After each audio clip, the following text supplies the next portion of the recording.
Hello, I'm Ariam, and this is my mid-year book freakout tag for 2025. So this tag, basically, you do it in the middle of the year.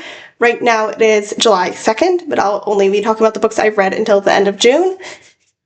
And there are a list of questions to answer. Now this tag has been around for a long time, so there are slightly different lists. I took the list I did from the video of Sorry Book Salad, but I did make some changes. I left out some questions that I thought were less interesting for me to answer. But yeah, I took it from her because I thought it had some questions that I didn't have on the list that I knew that I did want to answer. But yeah, let's get into it. So the first question is, how many books have you read this year? And I've read 108 books until the end of June. Then the next question is the best book you've read so far. That is from January until the end of June. And obviously that's a really hard question to answer, but I went with Sandry's book by Tamora Pierce, which is the first book in the Circle of Magic series, because it drove me absolutely crazy in a good way. Like, I couldn't stop thinking of it. I needed to draw the characters. I just could not stop thinking of it. So yeah, that book it is, I believe, a quartet, and we follow four different kids who are all kind of have been rejected, and they end up in this sort of monastery, and in the monastery they're kind of rejected again, and they end up in a house in the monastery where they kind of form this weird family, but they've been forced to be there, so they're not exactly happy about being a family there.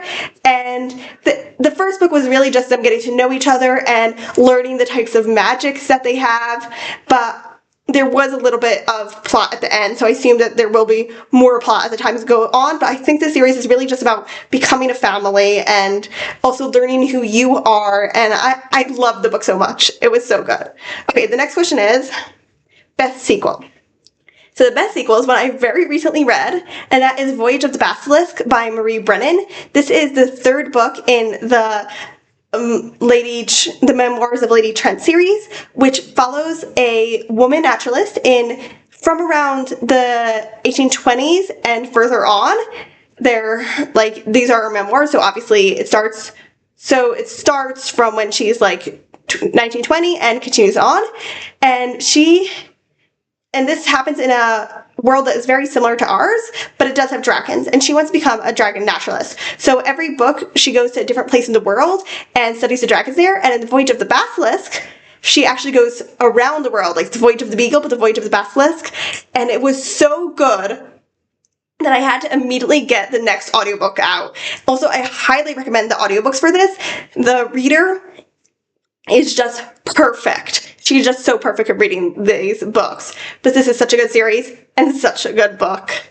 Okay, next question was favorite reread. I have not read, I think this might be it's not the only reread I've read this year, but it's one of the few. But it is How Mirka Got Her Sword by Barry Deutsch, which is in the Herville series.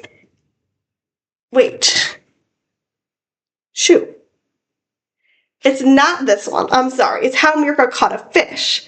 This is the first one in the series, but I don't have physically How Mirka Caught a Fish. So I read this one for the first time last year, and this is the first one in the series. I had already read Mirka Caught a Fish How Mirka Caught a Fish, because for some reason, even though this is a trilogy, it's advertised as it's just you could pick up anywhere in the series, and you absolutely cannot. So I read How Mirka Caught a Fish, and I really enjoyed it. But when I finally got to read this book and then the second book and finally read the third book of How Mirka Caught a Fish, how much I loved it the first time around when I didn't know half of what was going on with the relationships between Mirka and the other characters and how she even is getting to know this fish, it made it so much better. It was because this series is about a Jewish girl, a Haredi girl, who lives in a Haredi town in probably the US, and she's so into fantasy. She wants to go fight dragons, trolls, and so it's about her getting to do that, but it's also about her relationships with her family And it's so good. It is so good, the series. You should absolutely read it. Okay, next question. Is a genre you've been loving? So my most read genre this year is definitely fantasy by far. However, the genre that I've really been loving actually is historical fantasy, which is funny because when I was like a teenager, I hated historical fantasy. I would be like, I'll read any fantasy, but historical fantasy. That was before there was romantasy. But I've just recently, the past 2 years, I've been loving historical fantasy so much. I've been reading a lot of it, especially with reading the Magic Trio series. But general, I've been reading lots and lots of it. Okay, the next question is biggest disappointment. And I'm going to put 2 for this because why not? They both really disappointed me. So the first one is Miss Amelia's List by Mercedes Lackey. And this is a number I don't know what in the Elemental Magician series. But this is a historical fantasy series that I did like before. I've been reading it since like I was in 8th or 9th grade. But this one had no fantasy.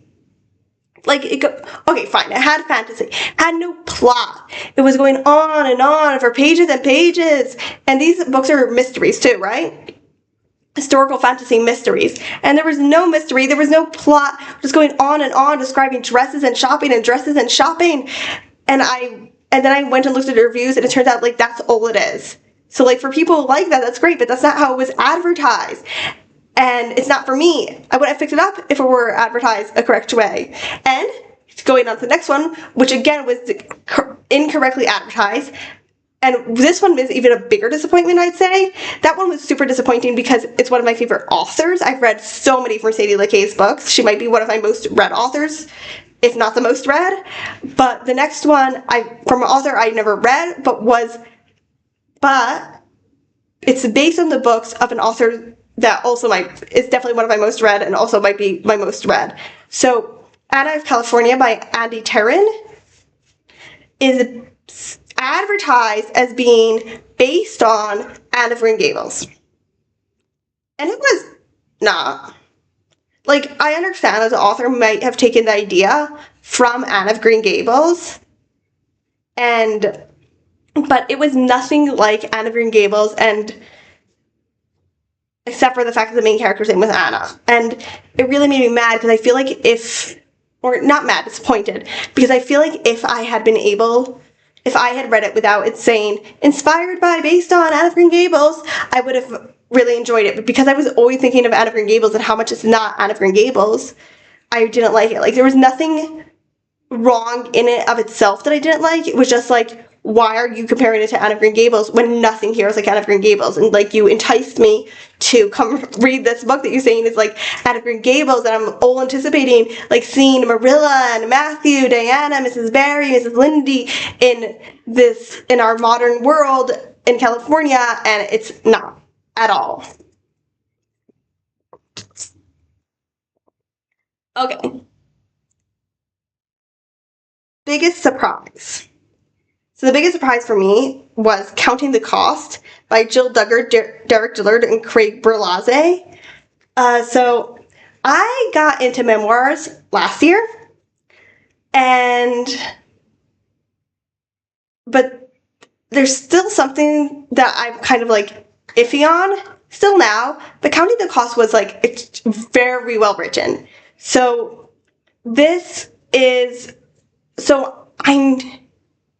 I know, and this one's probably also surprising me because I don't know much about the family. So Jill Duggar was part of this TV family of this Christian group. I forgot what they were called. Her family's part of this Christian group, and then they did a TV show where like they show how many kids they have and I don't know, the family's life.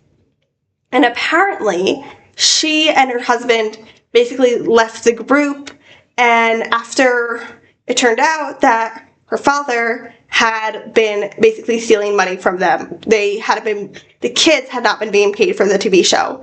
And basically this book, which she and her husband is Derek Dillard, together with the writer who helped them or ghost wrote it, Craig Berlazze, wrote this book basically about like kind of just follows like how she realized what was going on and like her feelings about leaving, but it's like it starts from her childhood, but it isn't boring. Like usually when memoirs start from the childhood, it isn't boring, but A, it's boring, but A, this was like important information that we actually needed to know to understand everything, and B, it was just so well written, which I'm just going to put it all in Craig Berlazze. I assume that he ghost wrote it and they just gave the information of what was going on and what they felt, but they had to give very good information for him to write it this well, and it was just so well written. Like everything flowed together so well, everything tied together, and I liked also that it didn't end on like a conclusion, because like I feel like memoirs, even though obviously they're supposed to reflect life, they often do like end on this conclusion, and because they want to have a story with an end, you know, that's how books go. But this one was just like, yeah, we're still working on stuff, but I don't know. I thought it was really good, and it was really surprising to me. Okay. Next question is favorite new author. I'm going to have two for this. So first is Marie Brennan, who I've been reading the Memoirs of Lady Trent series.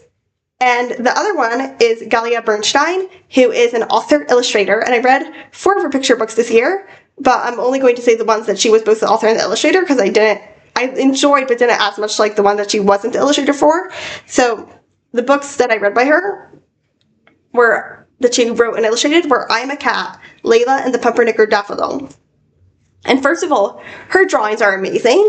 I love them. There's so much humor in them. And they're also so pretty. She's so good at coloring. And the other thing that I liked is she's very good at taking like this one very simple idea, simple but complicated, you know, feelings, stuff like that, and boiling it down into a funny story that doesn't feel moralistic.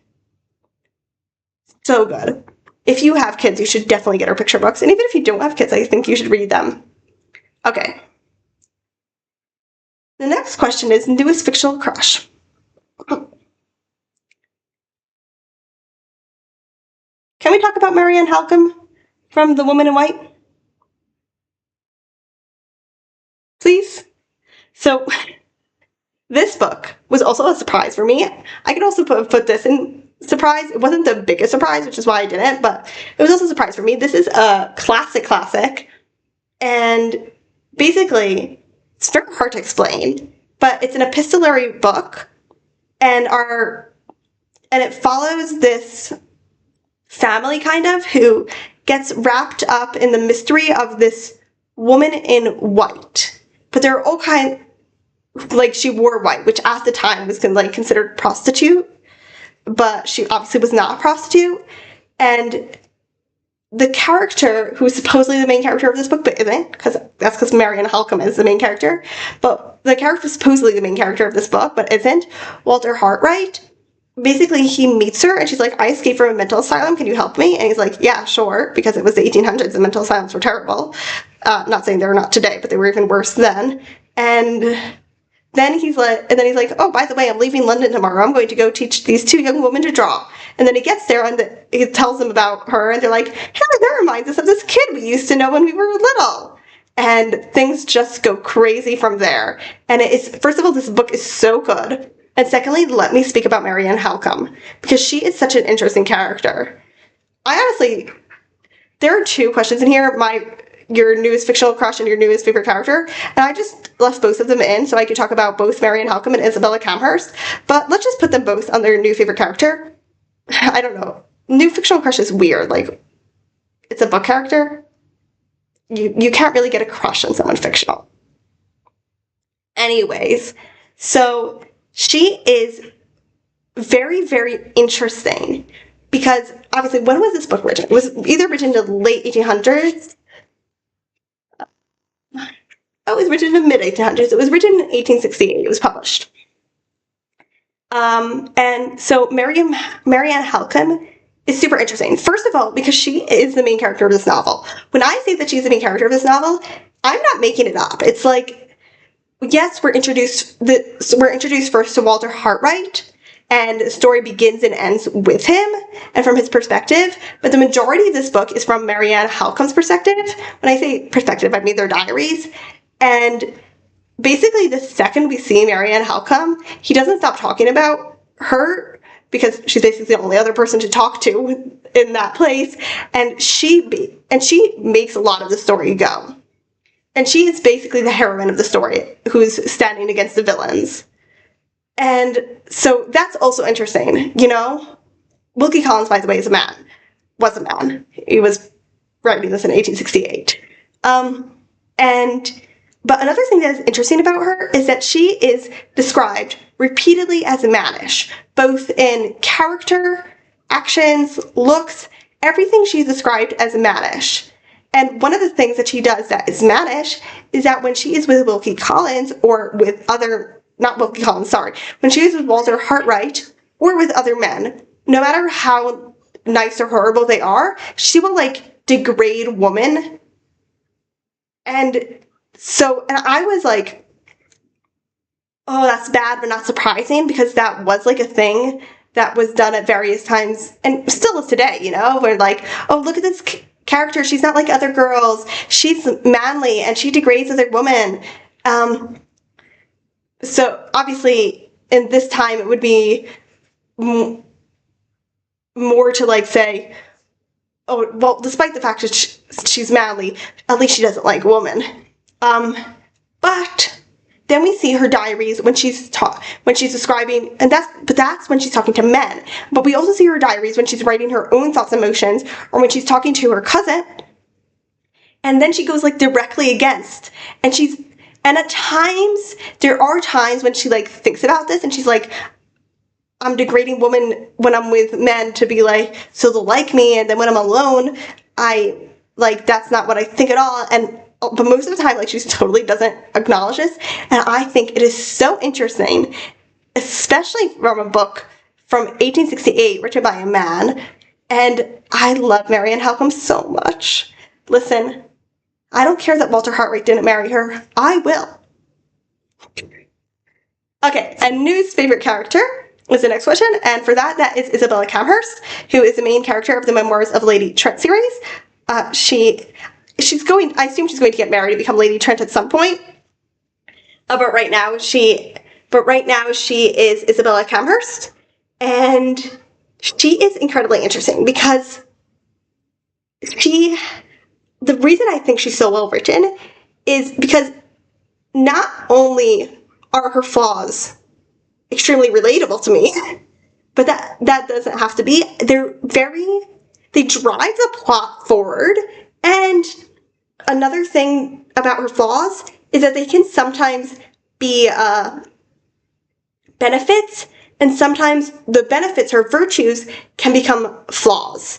And it really depends on what's happening. And I love that so much. And she also develops as a character so much, like from the moment we first see her and to where I am now in the books, she has developed so much, and it's so interesting and so cool. And I think she is an extremely well-written character. Okay. Coming to the end. Okay, book that made me happy was Soccer on Sunday by Mary Pope Osford, illustrated by Sal Murdoka. So this is a Magic Treehouse book. The Magic Treehouse is a Merlin mission Magic Treehouse book. So the Magic Treehouse is a series of early readers chapter books where we have these two siblings, Jack and Annie, and they find a magic treehouse with books in it, and they can point at a book, and it will take them and say, I wish I could go there, a picture in the book, and I'll take them to the place and time.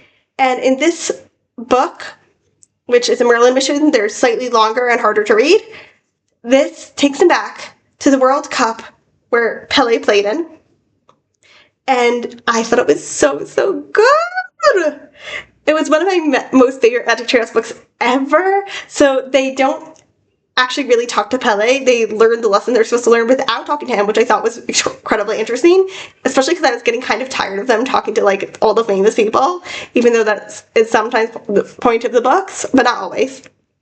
But at that point, there had been like a lot of books in the series right at that moment that had been doing that, so I thought it was really nice that this one actually didn't. And this book, I feel like it just described the excitement of going to a soccer game so well. And, you know, like, but when you go to a soccer game and, like, everyone around you is, like, so excited and going and so ready for it and so happy and cheering. And this book did that so well that it made me happy as well. And it was so great. Okay.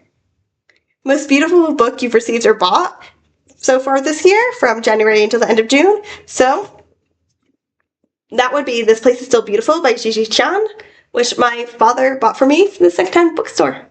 And this one sounds super interesting. Basically, you have two teenage sisters. One, they live with their mom in a small Midwestern town. They're half Chinese, half white, and their mom's Chinese. And the older sister lives in New York now. And when there is racist anti-Asian graffiti in their town, she comes back and she's like, oh, like, I want to fight it. But her younger sister is like, no, I just want to hide from it and pretend it never happened. And their relationship has to go through that. So I haven't read it yet, but I think it sounds really interesting. And finally, the last question is, and the reason I took this list from Jordan, is favorite book community members. So I'm going to do two that I think are less famous, two that are more famous, and two that I've been watching since 2014. The two that I think are less famous are Sarah Beth from All Rad Reads. She has a really interesting TBR game, but I just like the way she talks through the choices that she's going to make for her TBR. I think it's really nice, and I also think that her bookshelves are beautiful. The next one is Silka from the Danish Readerholic. I just like the way she talks. She's interesting. That's all. Okay, so the two more famous ones are Riley Marie from Riley Marie. And again, I think the way she talks about books is very interesting. And it's interesting also because from the way she talks about books, it makes it so clear to me that I would hate the book she likes, but I still really enjoy listening to her talk about them. And like, she's really good also, I think, at like figuring out the flaws and positives of a book and like really digging into it. Then another more famous one is Sydney from Sid Bookworm. She just has such fun energy, and so I enjoy watching her. Then, the two that I've been watching since 2014. The first one is Jesse from Jesse the Reader. I really like how he can change things up. Like, when he gets bored, he'll just, like, make new videos, and I think that's so fun. And I really like also that he, like, exploring all these different types of books, and seeing, like, what he likes and what, like, could he like this, could he like this. And the other one, very different from him, is Reagan from Peruse Project.